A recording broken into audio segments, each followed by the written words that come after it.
Hey, welcome in to everybody. It's Conifer Community Church. Aloha. Welcome in. Feliz Navidad. It is Christmas week. Christmas week. Everybody, Buddy the Elf is excited because Christmas is coming. We have 5 days till Christmas, everybody. Lance, what's the Swearingen household like right now? Man, we are excited. We are fired up and ready to go. Ready to unwrap those presents. Yeah. Ready to celebrate together. And I'm so sorry I didn't introduce myself. My name is Wesley Humes. I'm your Director of Student Ministries here at the church. And I'm Lance Swearingen. I'm the pastor here. I want to welcome you here today for worship.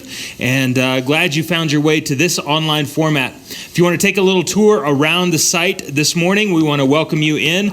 There is a chat area. Please throw in a good morning greeting, a God bless you, or whatever you would like to say to those that are joining in on worship this morning. We have a connection card. If you're a guest with us, we want to get to know you as you get to know us.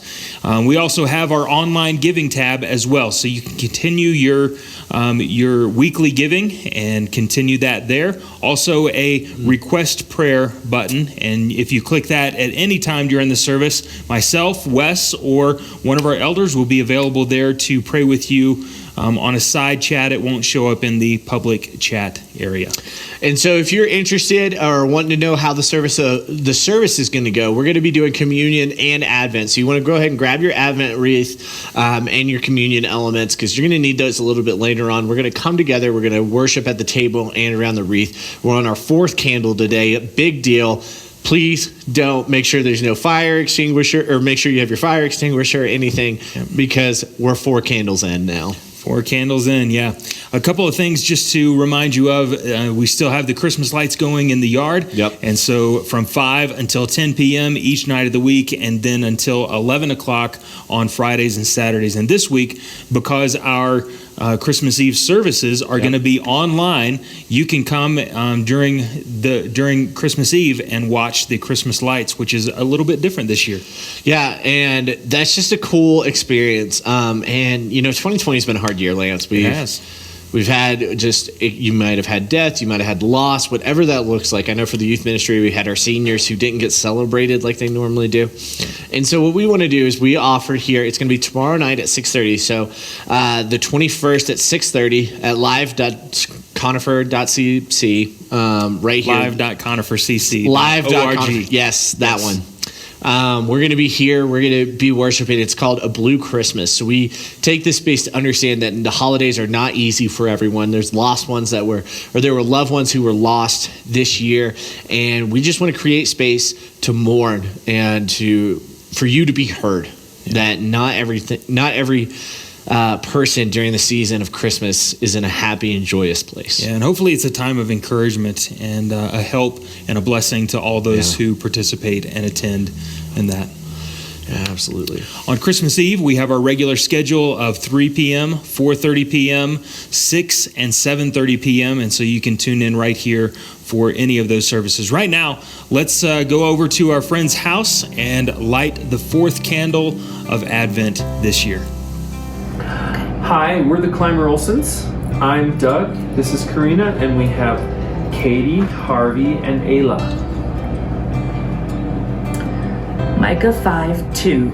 But you, O Bethlehem Ephrathah, who are too little to be among the clans of Judah, from you shall come forth for me one who is to be ruler in Israel, whose coming forth is from of old, from ancient days. Luke 2:1-7. In those days, a decree went out from Caesar Augustus that all the world should be registered. This was the first registration when Quirinius was governor of Syria. And all went to be registered, each to his own town.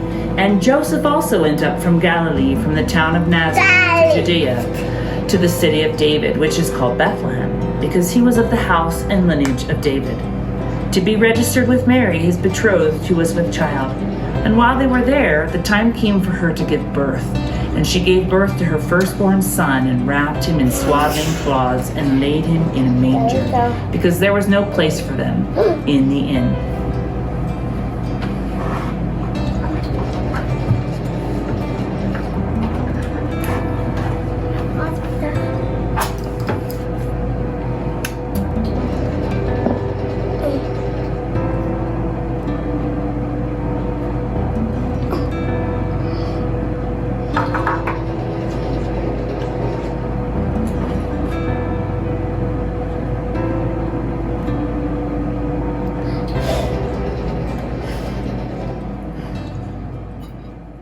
Good morning. We are so glad to be here worshiping with you, even if it's online. We're just so pleased to be here.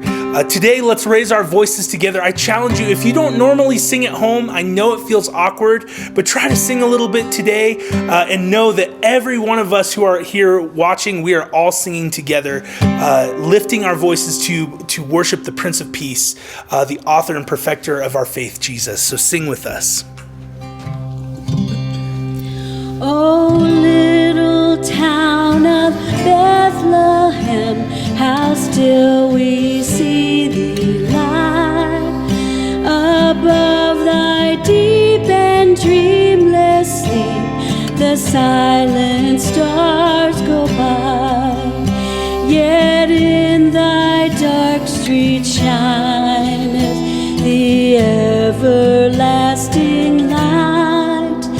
The hopes and fears of all the years are met in thee tonight.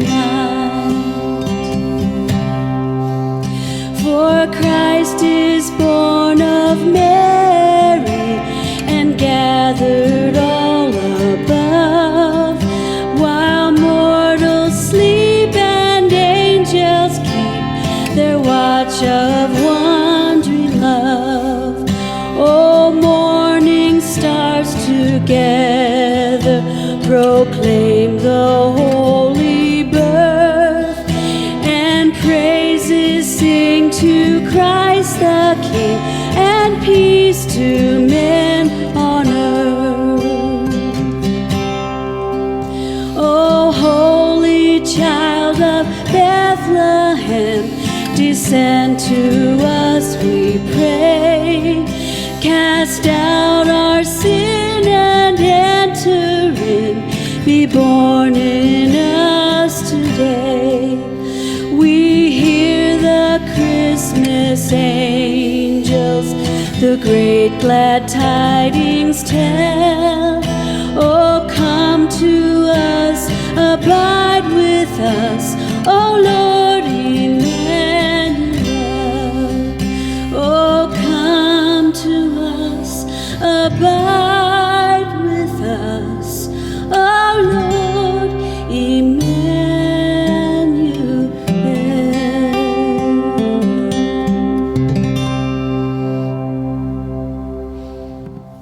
Wow, what an incredible time that we get to worship in one way. And now, as multiple facets of worship come in, as we sit at Advent and at the table, let us sit here together, thinking and praying. And as we think about peace, it's something that feels so distant for us right now. As you know, we just got through an election cycle. We got through all these things, and we're just like, oh, I don't see any peace in this world. Let us look to the Father. Let us look to the scriptures that are going to inspire us, that are going to bring us together. They're going to show us a way, the Lord's way. As my friends say, Jesus does not offer us a middle way, the left or right. He gives us a third way. And this is how the Apostle Paul addressed the church at Philippi. As he said in chapter 4, verse 7, "And the peace of God, which surpasses all understanding,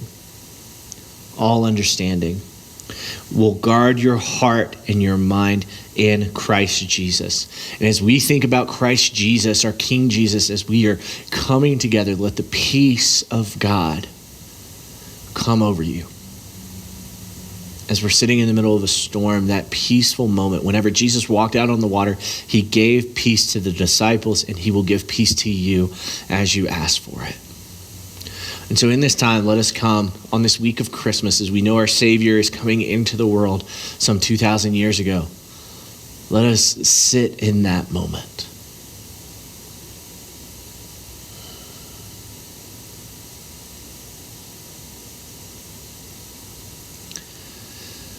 And so on the night that he was to be betrayed, he took the bread. He broke it. He raised it to the heavens. He gave thanks for it. And he gave it to his disciples and said, "Take and eat. This is my body of a new covenant, which was broken for you and for many. Do this in remembrance of me."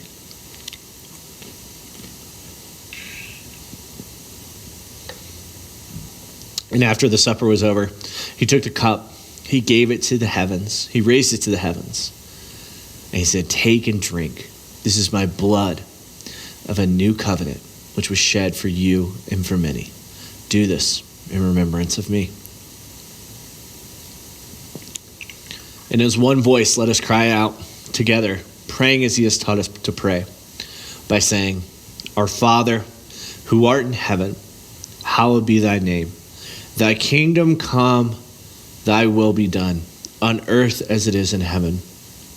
Give us this day our daily bread, and forgive us our trespasses, as we forgive those who trespass against us.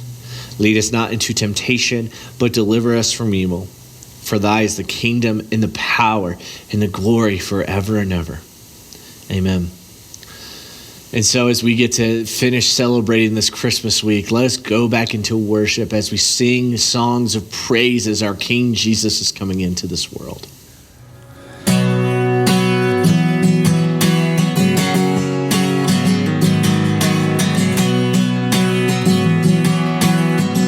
Humbly to the earth. Humbly to the earth you came, born into this world to save. God with us, Emmanuel. Now we adore your name, 'cause your name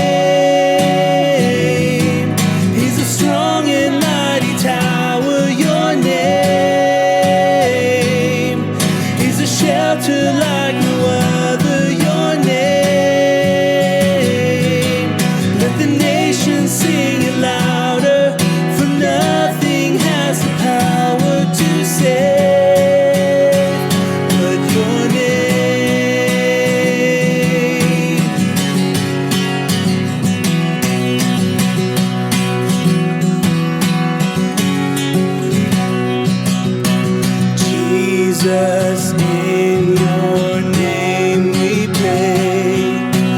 Come and fill our hearts today.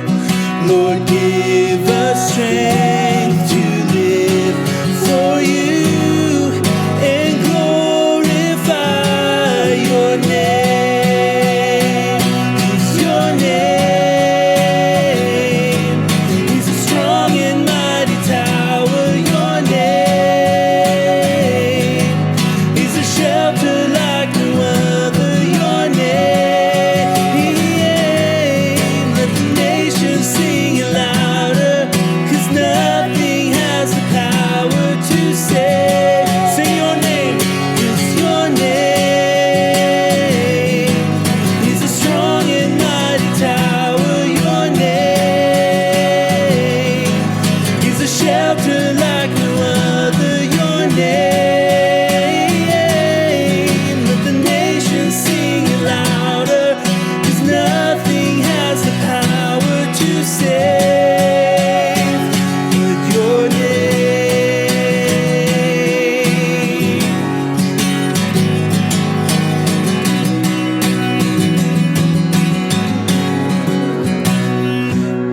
Yes, Jesus, we worship your name. We know your name has power to change hearts, to heal, to bring transformation. So God, we hold on to your name. We cling to it. And we ask, God, that your name would reign in our lives. Open our ears and our hearts to what you have for us today. We ask this in your name. Amen.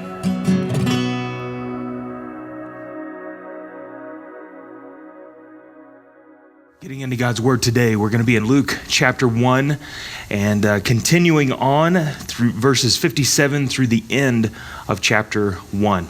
We're in the midst of a series right now leading up to Christmas and even beyond Christmas. It's going to go into the first week of the new year, and it is called An Unexpected Christmas.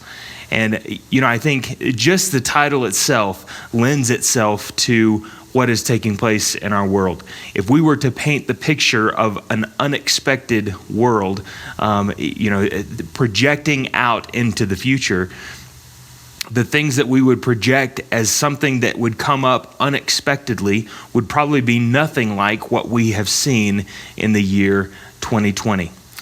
And so with all of the unexpected that we are walking through as God's people, as a community, as a world, all of the unexpected things that we're walking through, maybe looking through that lens and seeing the Christmas story in just a little bit different light. In the Christmas story, we have several characters. You've got Zechariah and Elizabeth, who are told by an angel that they will have a child, and their child would be John, who would prepare the way for the Messiah. And then also Mary and Joseph are told that they are going to have a child, and that she would have a child as a virgin. So just so many unexpected things that are happening in this family's life. But in all of that, we see God's plan of salvation. We see God's faithfulness that is carrying through even all of those circumstances that are unexpected for all of these. And so that's what I want us to lean in to today, is I want us to consider, where do we see God's plans? You know, many times in the unexpected, because they are unexpected, because they catch us off guard, then we don't necessarily see that there can be a plan in the things that are going on. And sometimes the unexpected things, you know, unlike this story where the unexpected things were a part of God's plan, sometimes the unexpected things may not be exactly a part of what God is trying to accomplish, but what he wants to accomplish in us, and what he wants to create in us in the areas of character, in the ways of accomplishing his mission, proclaiming his gospel to the world. Those are a part of his plan. And so thinking about Christmas as an unexpected event, though it had been anticipated for years and years and years before them, all of it came as an unexpected surprise. And so this morning we're going to continue on in that story, looking at the birth of John the Baptist as we get further into Scripture. You know, thinking about God's plans and the unexpected and all of the things that we put into plans, you know, I think of all of the anticipation that was around the idea of the Messiah that the prophets had foretold, and, you know, 300 plus prophecies that were given about the Messiah that would come to redeem God's people. So all of the hopes and all of the excitement, anticipation was around the idea of the Messiah, but it just kept going on and on. Year after year, there was no Messiah. And then when Jesus came on the scene, what we celebrate in Christmas, you know, it was an unexpected surprise, although it was anticipated, although it was looked at as, when is this time going to come? And then when he came, it was a glorious celebration. For us, many times in the unexpected, we miss God's plan. We may be approaching life thinking, you know, God has a plan. God has things in store for us. He wants us to know him. He wants us to do the things that he has called us to do. But my goodness, the circumstances, the things that are coming at me are so overwhelming. They're so unexpected. They almost make me feel frozen in my tracks as far as how do I step into the future of life, into the things that are just right around me, because the unexpected catches us off guard.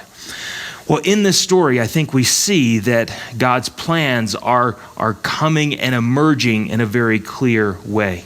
And maybe in the midst of our unexpected, maybe we begin to look for God's plan to emerge. What is God calling us to do in the midst of the unexpected? We had back about 15 years ago, we were starting a church. Melanie and I and a core group of folks, we were starting a church in Missouri. And as we were getting together, we were making a lot of plans. We were making a lot of arrangements. We were purchasing a lot of equipment. We were doing all of the things that we needed to start a brand new church. We were sending out invitations. We were sending out, giving invitations verbally and also sending them out in the mail. We were doing all the preparations that we could, making arrangements through a school that we could meet at that particular school. And we were doing something called launch meetings or pre-launch meetings where we would get the group together, just kind of say, this is what we see that God is calling us to do in this area, and we would love for you to join with us in that. Let's get into some groups. Let's study God's word. Let's really listen to where he's calling us to be. We had our first group meeting scheduled, our first pre-launch group meeting scheduled. It was going to be at the church. We had all the equipment. All of the plans were made. We showed up and everything was closed. Someone didn't get the memo between making the arrangements in the school and the person who would be there to unlock the doors. And so all of these plans, all of the anticipation, all of the things, in a very small period of time, we get there and everything stops. And we are just almost frozen in our tracks thinking, well, what are we going to do? We have these plans. We have people that are going to come and be a part of this. We have invitations that are out, and we can't get into the building. We don't have access to the things that we need to. We have the trailers, but we can't accomplish the things that we want to do. And so we felt in some ways just kind of frozen in our tracks as far as the unexpected, that what we had planned is not working out just exactly the way that we wanted it to. So we began to look for ways in which we could adjust, the ways in which we could pivot, the ways in which we could look for what is happening. We felt like in that moment, we felt like, you know what, this is what God has called us to.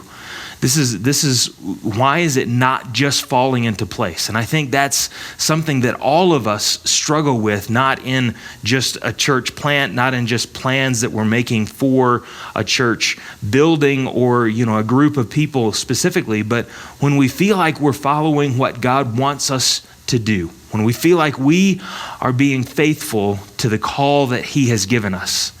And we look at the circumstances in front of us and the immediate things, and it's not falling into place. We begin to question. We begin to question God's plan. We begin to question what God is doing all around us. And I think that's where we need to go in our minds today as we look into this passage, because from Zechariah and Elizabeth's experience, and the way that they lean into God's plan rather than just the plans that they were making, as they lean into God's plans, they see that God's strength and his salvation carry them through the unexpected. And that's what we're looking. That's what we're looking for in the midst of this crazy year. We're looking for God's strength to come through, for his salvation to bring us through, to emerge out. And that doesn't necessarily mean all things fall into place. Obviously, it doesn't mean that all things fall into place.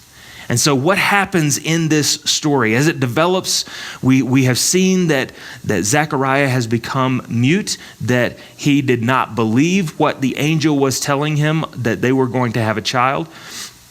And so he became mute, and so he has been going through these months and this time frame just waiting on God's faithfulness and his plan to show up.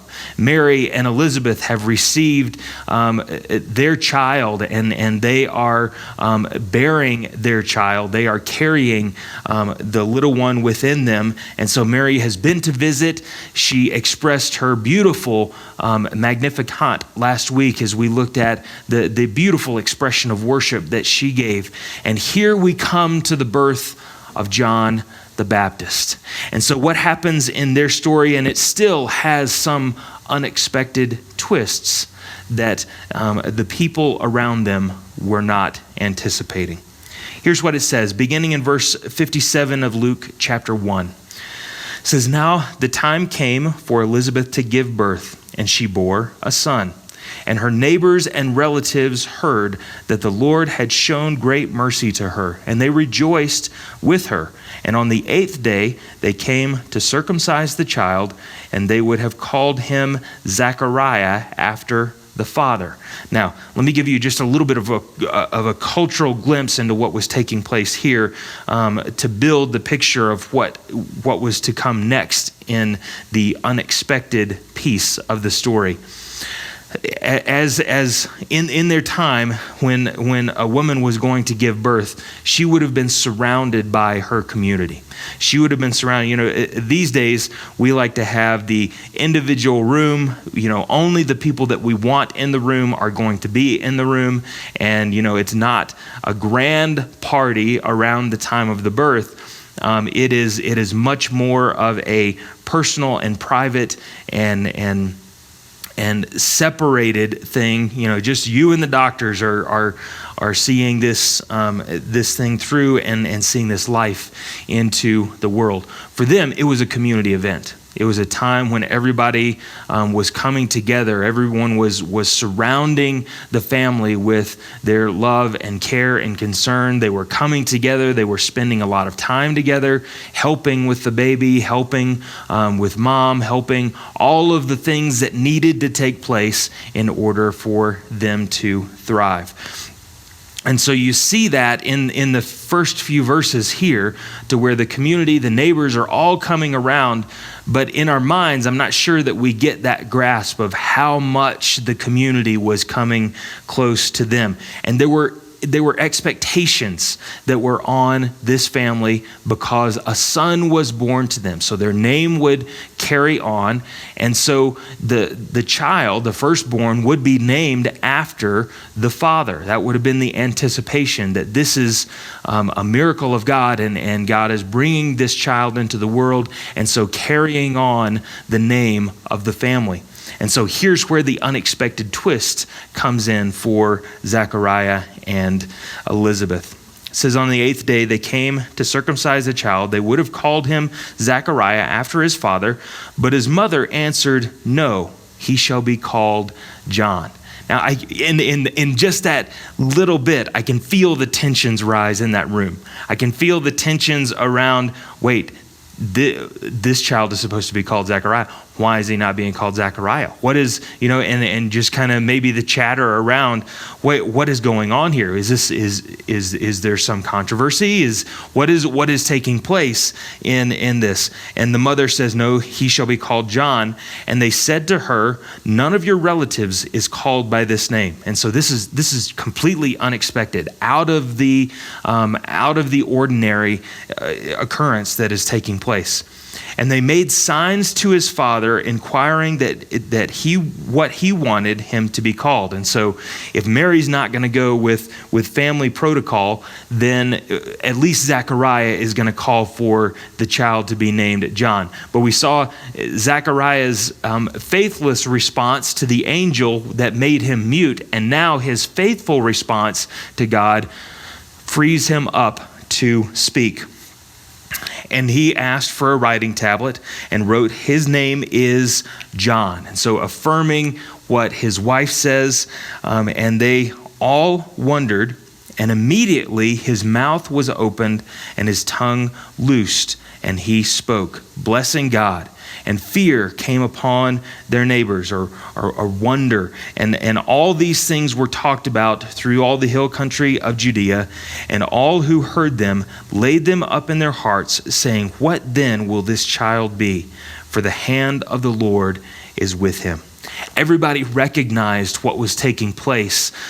Maybe it was unexpected, maybe it was controversial, but it was clearly of God because God's signs were on top of it. Zechariah, who had not been able to speak for quite some time, now, as he declared in writing, "This is the name of my child, his name will be John," then he was free to be able to speak. And so in this, we see, because of what Zechariah says next, we see God's strength and we see God's salvation that carries them through all of these unexpected, unanticipated activities and circumstances. And we see God's faithfulness remaining true and carrying them to the next place. And so Zechariah, as his tongue was loosed, we see that he begins to proclaim the glory of God. Much like what Mary did in the Magnificat, she begins to express her worship. Zechariah then begins to express his thanksgiving to God.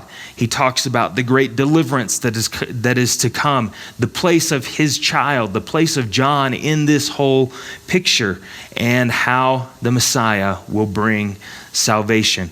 It's a beautiful prophecy. It's a beautiful prayer. It's a beautiful expression that comes upon Zechariah because he realizes in the midst of all of the unexpected, in the midst of all of that, he realizes God's strength and his salvation are carrying them through all of those unexpected things. And here's what he declares. His father Zechariah was filled with the Holy Spirit and prophesied, saying, declaring God's truth. This is not necessarily projecting the future, but it is just the prophecy that was come upon him by the Holy Spirit was just declaring this is the truth of God. Just pausing right there. I think that's important for us to do inside of our current situation. I think that's so important for us to do as Zechariah has walked through all of the unexpected. The point in history is shifting and changing for this family, for the world. Really, this is the climax of human history as far as we look at it from a Christian perspective. Everything is turning. Everything is, though it was anticipated, it was unexpected. And so in this, the Holy Spirit fills him with the declaration of truth, the declaration of this is God's plan. This is what God is accomplishing, even in the midst of all of the things that are unexpected. God will work his plan in the way that he will work his plan, and I am simply the servant that is walking alongside him, listening and watching and acting faithfully in what God has called me to do. And so in the midst of the unexpected now for us, in the days that are to come, in the time of Christmas, in this holiday that is just so unusual in the way that we are celebrating or connecting with others, it's just not like it has ever been before. Maybe we begin to look through this. Maybe we begin to hear what Zechariah says in this prophecy. Maybe we begin to look for God's truth in the midst of this. What are ways in which we can proclaim the glory of God? What are ways in which we can see God's strength coming into play? You know, in a lot of response, and a lot of Christian response to pandemic adjustments and things that are done for the safety of others, for the care of others, for the controlling the spread of this very contagious virus. And a lot of the concern, what I've seen from Christians is just an anger and it's a, why are you stifling me? Why are you telling me not to do what God, turning ourselves into victims that we are victims of some societal conspiracy that is coming against the cause of Christ. And I look at that and I think, my goodness, we are in the midst of a pandemic. We are in the midst of an illness that is coming over the land. It was unexpected. But people are not treating Christians in a way that is trying to confine us to a certain place. And they're not trying to control the message of Christ that is going out. And so maybe we begin to embrace that God's plan is still at work, even in the midst of difficult times. And many times on the heels of difficult days, we see God's proclamation of his gospel for those who remain faithful, for those who are connecting together and making the best of an unexpected situation, that they are coming around one another so that when things begin to lift, and even in the midst of things feeling so difficult, the message is that we are proclaiming his gospel. We are proclaiming that his strength and his salvation will carry us through. And so as God's people, may we be free to proclaim God's strength and salvation, even in the midst of the unexpected. Here's what Zechariah proclaimed. Here's the truth that came from him. Blessed be the Lord God of Israel, for he has visited and redeemed his people, and has raised up a horn of salvation for us in the house of his servant David. And so proclaiming just the gratitude that God had promised salvation and redemption, and being thankful that God is providing that salvation.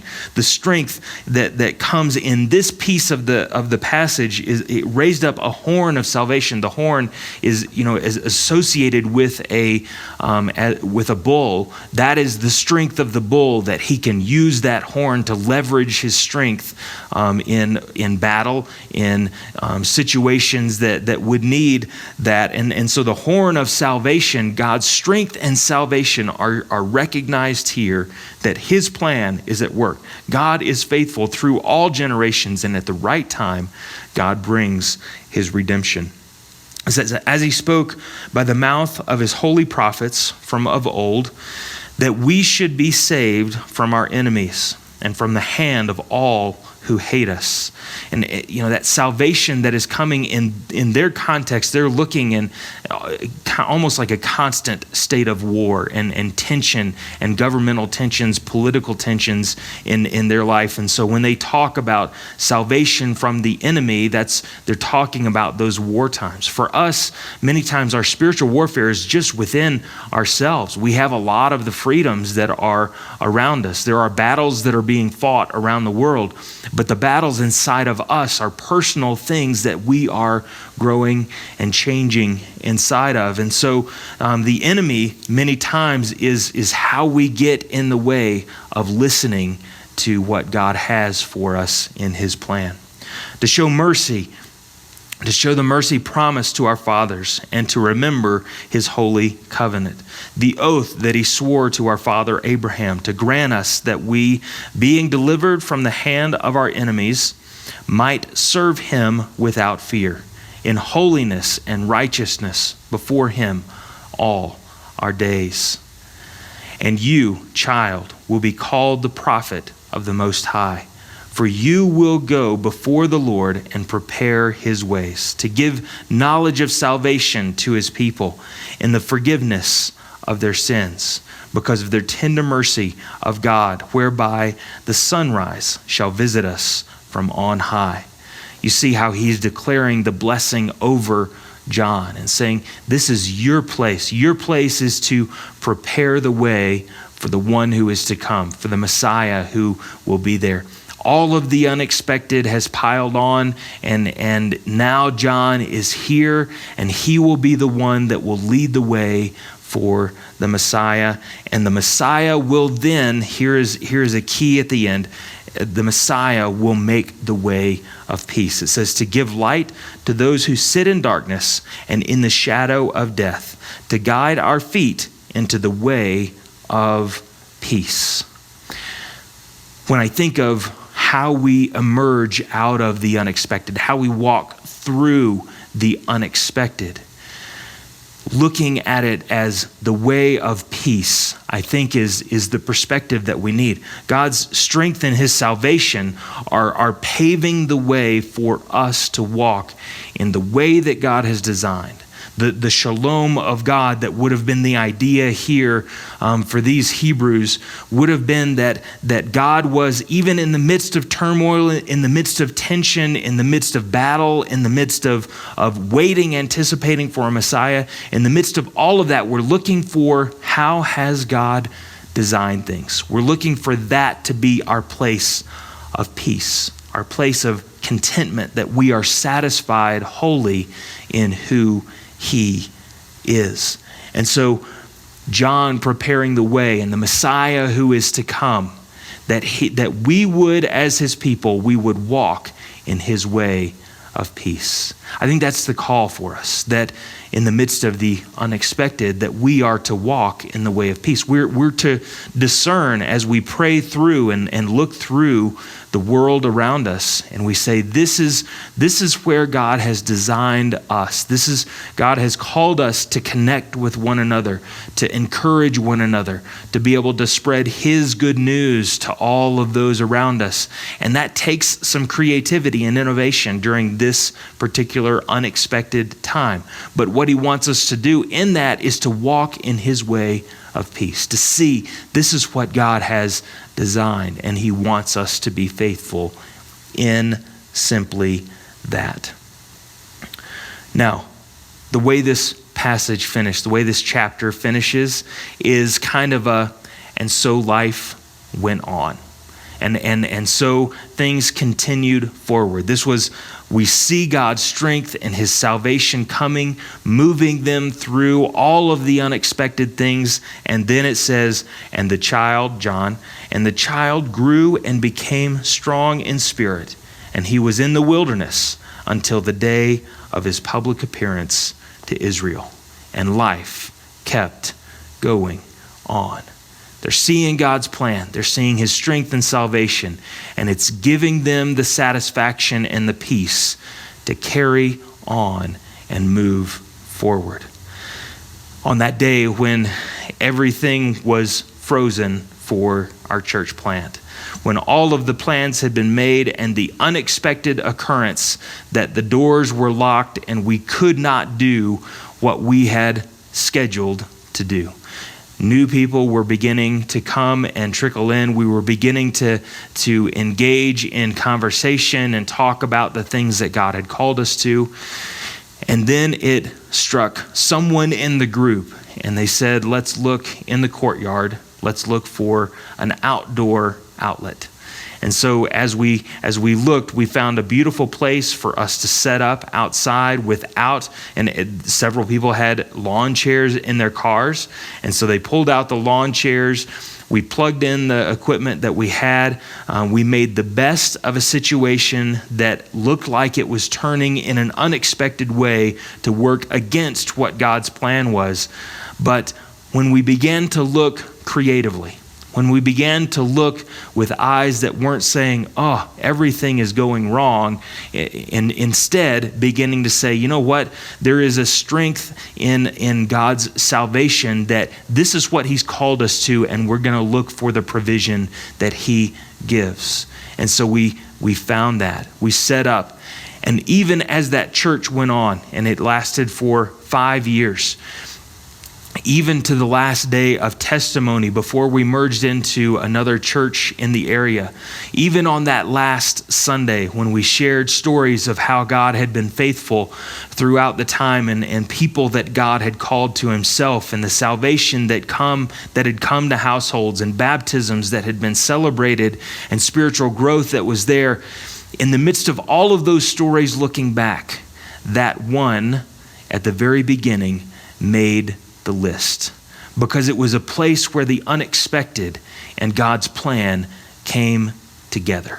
And we began to see that, no matter what our unexpected circumstances would show, God's strength and His salvation would carry us through those unexpected things into what He wanted us to do.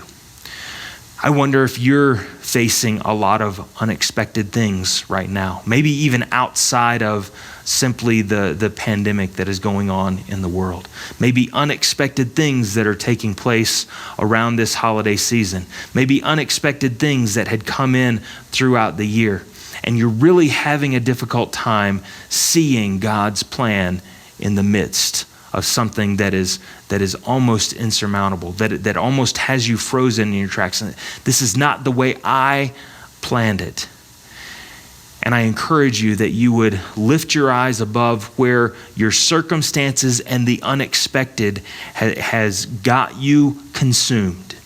Begin to lift up your eyes to say, where is God's plan in all of this? Not that this is a part of or this is in the midst of God's plan, but where is God leading through the unexpected? And maybe commit that in prayer to Him. Maybe use that as your fast in the last couple of weeks of this year. That you would seek God's plan, His strength, His salvation through the unexpected. Let's pray together. Lord God, we thank you for what you've given us in this Christmas story. Lord, there's so many aspects of this story that are amazing, that we just revisit it each and every year, and something new you begin to plant a seed in our hearts. And God, today we are faced with unexpected things.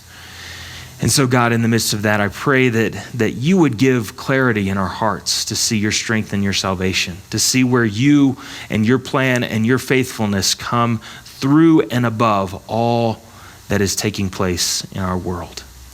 And in that, God, I pray that we would find our security. I pray that we would find your way of peace through all of the unexpected. Lord, give us a good day in you. And we pray this in Jesus' name. Amen. The first Noel, the angel did say, was to certain poor shepherds in fields as they lay, in fields where they lay keeping their sheep on a cold winter's night. That was so deep. Noel, Noel, Noel, Noel. Born is the King of Israel. They looked up and saw a star shining in the east, beyond them far, and to the earth it gave great light, and so it continued both day and night. Noel, Noel, Noel, Noel. Born is the King of Israel.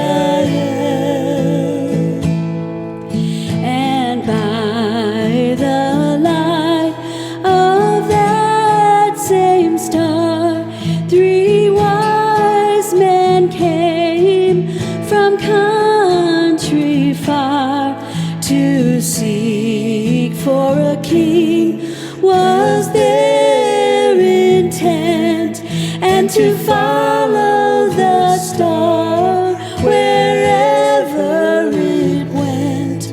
Noel, Noel, Noel, Noel. Born is the King of Israel. Noel, Noel, Noel, Noel. Born is the King of Israel.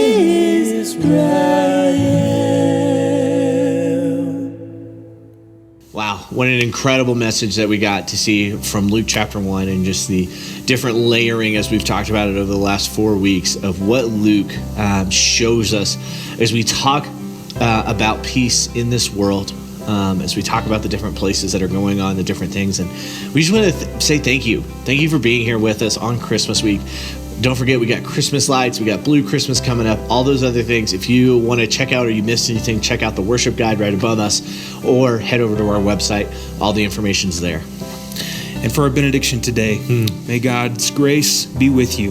May he keep you through this time, and may his peace be with you. Amen. Amen.